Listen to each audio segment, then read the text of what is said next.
Is every red thread different? Yes. How? Math. I'm Tamsen Webster of tamsenwebster.com, and this is Find the Red Thread.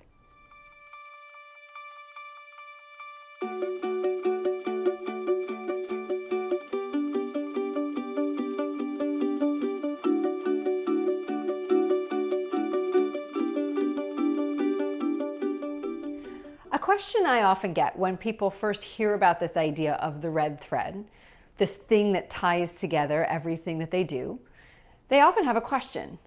What if mine's not different? What if it's not unique?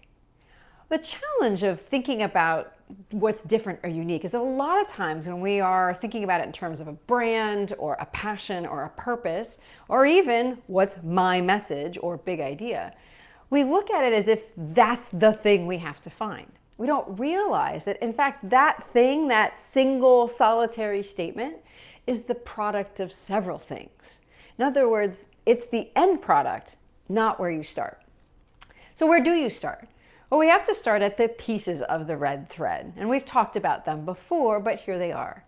First, the goal. This is the thing that you want. Second, a problem that's getting in the way of the goal. Third, an idea that unlocks why the problem is such a problem and sets the stage for someone to say yes to the fourth piece, which is the change. The change is the high-level solution or approach that someone has to take in order to solve their problem. Finally, the fifth piece are the actions. These are the specific components, steps, processes, criteria that are needed to effect the change. So goal, problem, idea, change, action.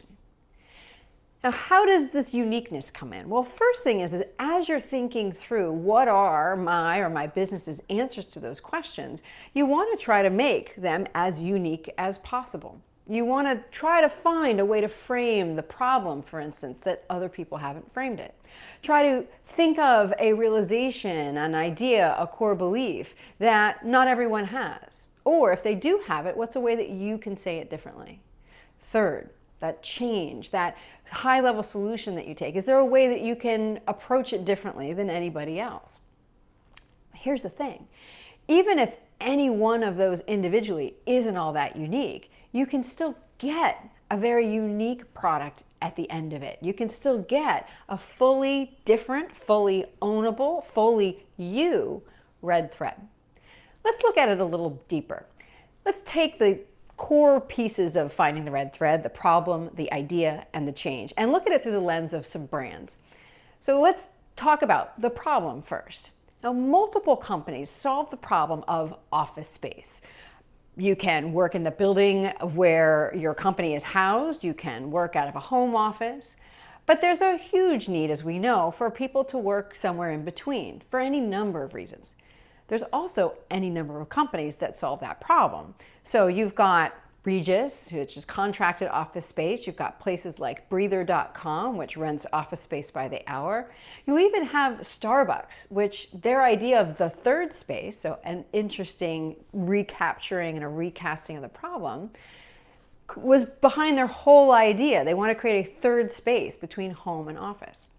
So already you can start to see that multiple companies, multiple brands can solve the same problem and still be quite different from one another. Well, where does that difference come from? Well, the next place it can come is the idea that's behind it. You know, your idea, the core beliefs, core values are going to dramatically affect why you think a problem is a problem and how you are drawn to solve it. So multiple companies can solve the same idea and still be wildly different from one another. So you can think of all the companies that exist to do well by doing good. Think of Tom's Shoes or Warby Parker. You can even look at companies like Everlane that are transparent about their pricing. Each of those things is a different cast on a core belief that if we do good by others, whether in the supply chain or to the world or some other group of people, it will ultimately be good for our business. Let's look at the change.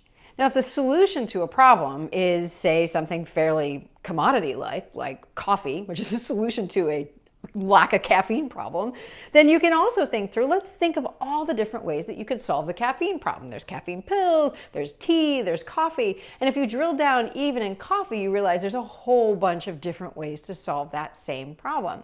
So here in New England where I live, we've got Dunkin' Donuts, which exists around the idea that you're always moving. So let's make sure that it's built, that whole experience is built to be fast. You've got Starbucks, which is built on their idea of the third space. You've got craft coffee places like Stumptown Roasters, or here in Boston, we've got George Howell. These are companies who are solving that problem with a different idea about how can we raise the quality of every step of the process of making coffee.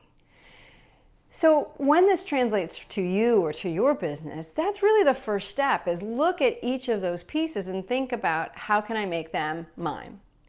The second thing to realize is it's how you combine them that creates that difference, that uniqueness to you, what you do, what your message is, or what your brand is. And sometimes it's true that these individual elements are not that remarkable. In fact, you can think that there's probably only at heart a certain set number of problems in the world. Right? There are fundamental problems in the world. There are probably a fundamental set of core ideas and beliefs, but those sets, and changes too, but those sets are fairly limited. Even if they're giant, they are going to be limited. And this is where the math comes in. If you take one thing from a limited but large set, and you match it with another thing from a limited but large set, and a third thing from a limited but large set, you get factorials. In other words, you get this one thing multiplied by another thing, multiplied by another thing, which means that the possibility of combinations from all of those limited but large sets is mathematically pretty close to unique. Now, you can say to me, but Tamsen, I'm looking at all, I've got all my pieces and they're still just not that different. There's other people who can say they solve the same problem and they have some of the same approaches and it's all based on a very similar idea. This is where you go to the story that leads you to these individual pieces. What is the history of your company? What's your life story? What are the reasons why you have that idea? What are the reasons that you are drawn to solve those problems? What discoveries did you make that allowed you to develop the solutions that you have? That story can make an idea or a message that might seem similar incredibly different. So don't discount that. How you come up with your red thread, how it got produced, no matter what else might be the same, that is always going to be unique. So that's how you make your red thread different. If you want more information, check out my website, tamsenwebster.com, and I'm looking forward to hearing more about your red thread.